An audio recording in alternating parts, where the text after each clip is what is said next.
నమస్తే అమ్మా. నమస్తే అమ్మా.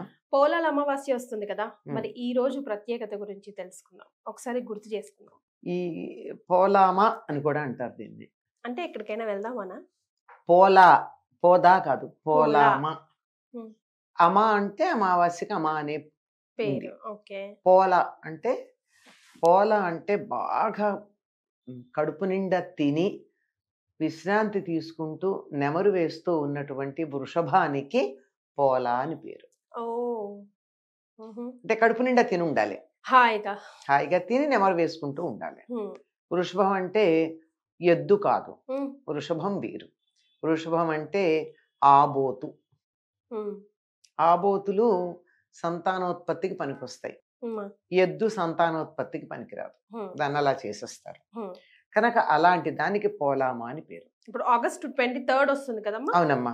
ఉమ్. దీన్ని ఏమంటారంటే శ్రావణ బహుళ అమావాస్య. ఉమ్.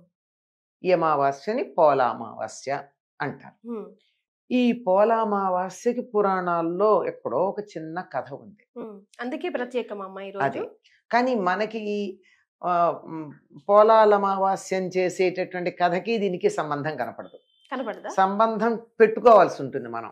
ఉహు. ఏమిటంటే ఈ పోలా అమావాస్య నాడు ఉమ్. వృషభాన్ని ఉమ్. అంటే ఆబోతుని పూజించమన్నారు. ఎందుకు అంటే ఒకసారి అంధకాసురుడు శివుడికి భక్తుడే, ఆయనే వరాలు ఇచ్చేది కదా, హాయిగా వరగర్వంతో తిరుగుతున్నటువంటి వాడు శివుడు భూలోకానికి వెళ్ళాడు అన్న సంగతి తెలుసుకుని ఉమ్. పార్వతీదేవిని వంచటానికి వస్తాడు. ఉమ్. వెళ్ళ కదా, పార్వతి లోకైక సుందరి కదా. ఉమ్. గుమ్మంలో ఉన్నటువంటి నంది వాడిని అడ్డగించి వాడితో యుద్ధం చేసి వాడిని ఆపుతాడు ఉమ్. చాలా తీవ్రంగా. ఉమ్. ఈ లోపల శివుడు వచ్చేస్తాడు.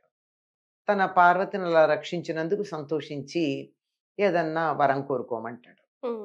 వరం కోరుకోమంటే ఈరోజు శ్రావణ బహుళ అమావాస్య, సరిగ్గా ఇదే శ్రావణ బహుళ అమావాస్య నాడు నేను శిలాదుడు అనేటటువంటి ఆయన పొలం దున్నుతుంటే ఆయనకి వృషభ రూపంలో నేను అవతరించి కనిపించాను. కనుక ఈనాడు నన్ను పూజించినట్టే శ్రవణ బహుళ అమావాస్య నాడు నేను తృప్తి చెందుతాను చాలు భూలోకంలో వాళ్ళందరినీ అన్నాడు. ఉమ్. అందుకే పోలామాస్య ఉమ్. అని. అమావాస్య పోల అమావాస్య. ఉమ్. అయితే దీనికిను గోదావరి జిల్లా ప్రాంతంలో జరుపుకునేటటువంటి ఈ పోలాల అమావాస్యకి పెద్దగా సంబంధం ఏం లేదు. అచ్చా. పెద్దగా లేకపోవడానికి, పెద్దగా లేదు అని ఎందుకు చెప్తున్నానంటే వృషభమేమో సంతానోత్పత్తి, గోజాతి పెరగడానికి పనికొచ్చేది. ఉమ్. ఇక్కడ ఈ పోలాల అమావాస్య కథ కూడా సంతానం వృద్ధి చెందడానికి పనికొచ్చే కథ, కనుక ఇంతకు మించి వాటికి మధ్య సంబంధం కనపడదు. అమ్మా. ఇది ఏమిటంటే ఈ శ్రావణ బహుళ అమావాస్య నాడు ఉమ్. అందరూ పోలేరమ్మని పూజిస్తారు. ఉమ్. ఆవిడ్ని పూజించటం వల్ల సంతానం కలుగుతుందని, కలిగిన సంతానం ఆరోగ్యంగా ఉంటుందని. ఉమ్. పోలేరమ్మ అంటే ఎవరు? ఉమ్. పొలిమేరలను కాపాడేటటువంటి గ్రామ దేవతకి పోలేరమ్మ అని పేరు. ఉమ్. రకరకాల పేర్లతో ఎన్ని పేర్లో ఉంటాయి ఈ అమ్మ. ఈ గ్రామ దేవతలందరూ ఆ గంగాదేవి యొక్క అంశాలుగా చెప్తారు. అది గంగానమ్మ అన్న పేరే ఎక్కువగా కనపడుతూ ఉంటుంది. ఉమ్. పొలిమేరల్ని కాపలా కాస్తూ బయట నుంచి ఎవరు లోపలికి రాకుండా, ఏ చీడపీడలు లేకుండా, అంటువ్యాధులు ప్రబలకుండా గ్రామాన్ని కాపాడేటటువంటిది గ్రామదేవత. అమ్మా. గ్రామదేవత సాధారణంగా ఊరికి మొదటి భాగంలో, అంటే ఊరికన్నా వెలుపలగా ఉంటుంది. ఉమ్. అంటే బయట నుంచే కదా ఏమన్నా రావాలంటే లోపలికి, ఉమ్. కనుక ఆవిడ్ని దాటుకుని రావాలంటే ఆవిడ దగ్గరే ఆగిపోవడం జరుగుతాయి. రోగాలు కానీ, దొంగలు కానీ, మరే.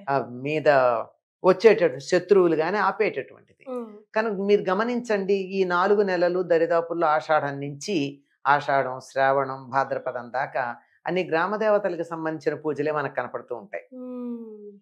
అండ్ అంటువ్యాధులు ప్రబలే రోజులు ఇవి. హా, ఇప్పుడు వస్తున్నాయి కూడా, అసలు అదే మామూలుగా వస్తున్నాయి కదా. హాస్పిటల్లోనే కిటకిటలాడు. అదే అంటున్నా, అంటువ్యాధులు రాకుండా గ్రామానికి చూసుకునేటటువంటి బోనాలు చేసుకున్నా అంతే, ఇదైనా అంతే. మరి.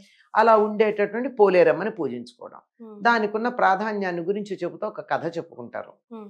ఒక బ్రాహ్మడికి 7 కొడుకులు ఉన్నారు. 7 కొడుకులకి పెళ్ళిళ్ళు అయినాయి. 7 కోడళ్ళు వచ్చారు. వాళ్ళందరూ సంతానవతులయ్యారు. మరి. కానీ 7వ కోడల దగ్గరకు వచ్చేటప్పటికి ప్రతి ఏటా ఉమ్. ఒక కొడుకును కనడం.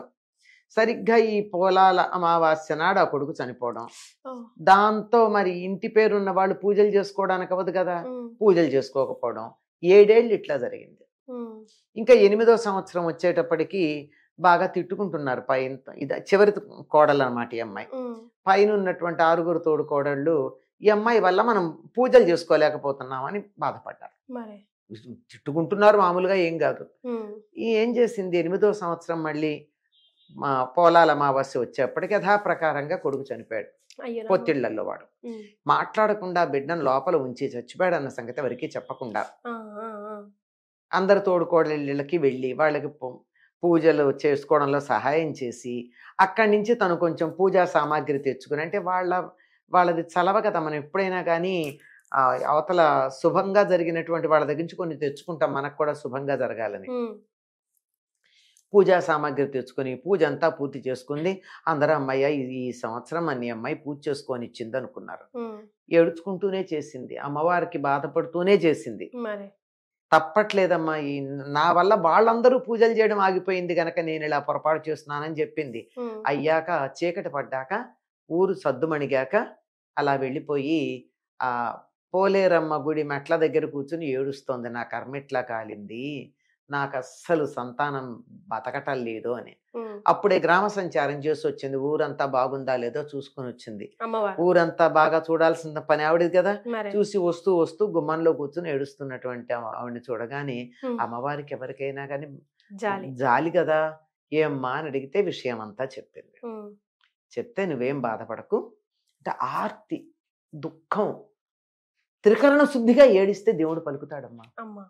మనకి ఏడుపు కూడా త్రికరణ శుద్ధిగా ఉండదు, ఉమ్, బోల్డ్ కాంప్లికేషన్స్ ఉంటాయి, అందులో ఉమ్, ఇంప్లికేషన్స్ ఉంటాయి. ఉమ్, అది ఆవిడ అక్షతలు ఇచ్చి ఉమ్, ఈ అక్షతలు చల్లి ఉమ్, పేర్లు పెట్టి పిలు అని చెప్తుంది. ఉమ్, ఆ అమ్మాయి ఆవిడికి దండం పెట్టి నమస్కారం చేసి ఊళ్ళో ఉన్న ఆ బిడ్డ శవం ఉంది కదా ఉమ్. దాని మీద చల్లితే వాడు లేచాడు. ఏడుగురు తర్వాత లేచారమ్మా. ఆ వాడు లేచాడు. ఆ తర్వాత ఎందుకు? వెళ్ళి ఎక్కడైతే తను ఈ 7 పిల్లల్ని పాతి పెట్టిందో వాళ్ళందరి దగ్గర పేరు పెట్టి పిలిచి చాలా మంది ఉమ్, పేరు పెట్టి పిలిచి అక్కడికి వెళ్ళి అక్షతలు చల్లింది. ఉమ్. 7 కూడా బతికారు. ఈ 8 మంది పిల్లల్ని తీసుకుని ఊళ్ళోకి వచ్చింది అమ్మాయి. ఉమ్, ఊళ్ళోకి వచ్చి జరిగిన వృత్తాంతం చెప్పింది. అందరూ సంతోషించి అమ్మవారికి మరింత వైభవంగా పూజలు చేయడం మొదలు పెట్టారు అని చెప్తారు. ఇది కథమ్మ. ఉమ్, దీనికి ఏం చేస్తారంటే కంద పిలకని పూజ చేస్తారు. ఉహుం. ఏంటో అమ్మా దానికి దీనికి సంబంధం? కంద అంటే తెలుసు కదమ్మా. ఆ కందకి పిలక ఇప్పుడే వస్తాయి, మొక్కలు వస్తాయి. ఉమ్, వచ్చేప్పుడు ఒక ఆకు వచ్చిందంటే ఎట్లా ఉంటుందో తెలుసా? ఉమ్, ఒక్క ఆకు గొడుగులాగా ఉంటుంది ఉమ్, కంద. ఉమ్, కంద ఏది ఉందో దానికి ఎంత బాగుంటుందో, ఇలా గొడుగులాగా భలే అందంగా ఉంటుంది. ఉమ్, అలాంటి అప్పుడే గొడుగు వచ్చినట్టు కంద పిలకని పెట్టి అక్కడ పూజ చేస్తారు. ఉమ్, కంద పిలక పూజ అని కూడా అంటారు దీన్ని. ఉమ్. కందకున్న లక్షణం ఏమిటంటే బాగా అభివృద్ధి చెందడం. ఓకే. అందుకే అమ్మాయి అత్తవారింటికి వెడుతుంటే కూడా ఆ ఒడిగంటి బియ్యంలో కంద ఇలా మొగ్గ ఉన్న కంద, చిన్న కంద వేస్తారు. ఉమ్, ఎందుకంటే అలా వంశం ఆ కంద అభివృద్ధి పిలక అభివృద్ధి చెందినట్టు. ఒక్క కంద నేలలో ఉన్న కంద కనుక ఒకటి ఉన్నట్టయితే అనేక పిలకలు వేసి అది చాలా అభివృద్ధి చెందుతుంది అని. ఉమ్.